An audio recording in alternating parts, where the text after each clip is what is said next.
Pacific, 8 p.m. Eastern, right here on CRN Digital Talk Radio.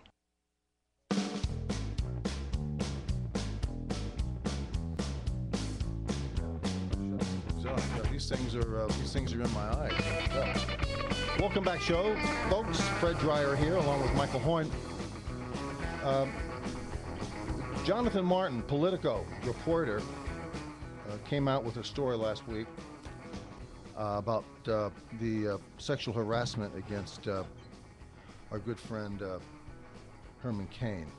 I want to play it. But Tom, go to number one.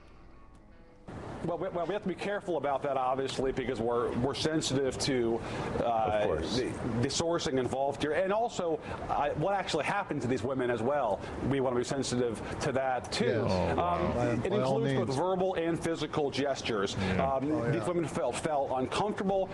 They were unhappy about their treatment, and they complained to both colleagues and senior officials. In one case, it involved, I think, inviting a woman up to a hotel room of Cain's on the road, but we're just not going to get into the details of exactly what happened with these women besides what's in the story. Exactly. Well, he feels bad. He doesn't want to bring up old wounds and open them up and only because he doesn't want to hurt the feelings of the women who got careless about Herman Cain. Paid off. They got paid off, and so we're setting the stage, and here's what.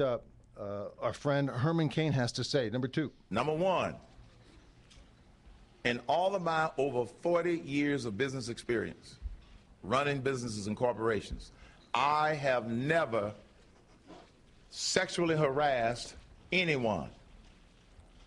Number two, while at the Restaurant Association, I was accused of sexual harassment. Falsely accused, I might add. I was falsely accused of sexual harassment. Yeah, of course. Of course he was. And, who wasn't? I got to tell you, when I was at Paramount Studios, 92, 93, we had a crazy secretary who was assigned to us out of the secretarial pool at Paramount. And she filed sexual harassment against my company and an individual there that worked with us. She completely made it up.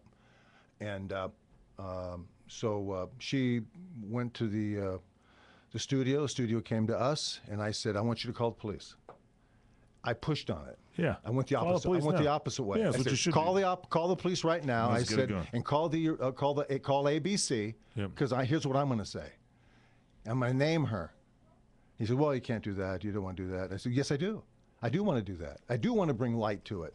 Yes. And I said, because we are completely innocent.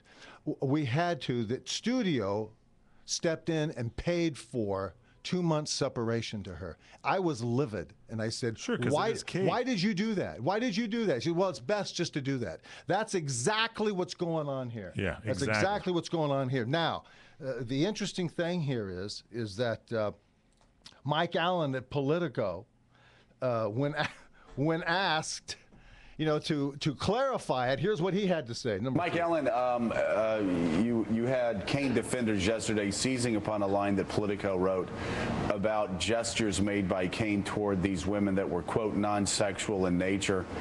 Just to confirm, you have evidence as well of sexually inappropriate behavior?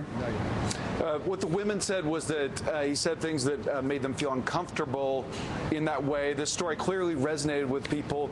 There's an estimate out there that this is the biggest single Twitter controversy of the campaign. 48,000 mentions of Herman Cain on Twitter yesterday. That's more than the mention of any Republican candidate ever. See, all he's caring about is just ripping down Herman Cain. That was on Morning Joe, by the way, on MSNBC. I am completely surprised they didn't bring up Anita Hill. I'm surprised she didn't come in and say, did Herman She's still drinking Coca-Cola out of it. Thank you. She's completely, she's the darling of the feminist movement. Now, she gets about 15, 20 grand to go around to these universities and lie to everybody. That's the institutionalization of this calumnious attack and this politic. It's really unbelievable what's going on. Number 4, Herman Cain denies it. Go ahead. I have never sexually harassed anyone, and those accusations are totally false. Exactly. Yeah, I agree with him on that. I think it's not going to amount to those hell beans, accusations I are think. false. So the accusations are false. The accusations are. You know, and then Jonathan Martin. When we get back. No, you can play it right now. We have Go it right ahead. now. Yeah, We have yeah. time here. Go to number 5. There are more questions here for him to answer. He has not yet explained what exactly he was accused of. He just said that he didn't do it. But these are serious charges. Yeah, all right. Was there a settlement involved? How about that, number 6? As far as a settlement, I am unaware of any sort of settlement. I hope it wasn't for much, because I didn't do anything. But the fact of the matter is, I'm not aware of a settlement that came out of that accusation. So he's denying. He's still denying. I haven't heard the. Yeah, he's not playing the race thing yet, but I did hear that on some other sound bites. So I think he is making a mistake with that. He should just say they're attacking me because I'm in the lead. Well, we'll develop this more when we come back, ladies and gentlemen. Sit tight. Fred Dreyer along with Michael Horn. We'll be right back.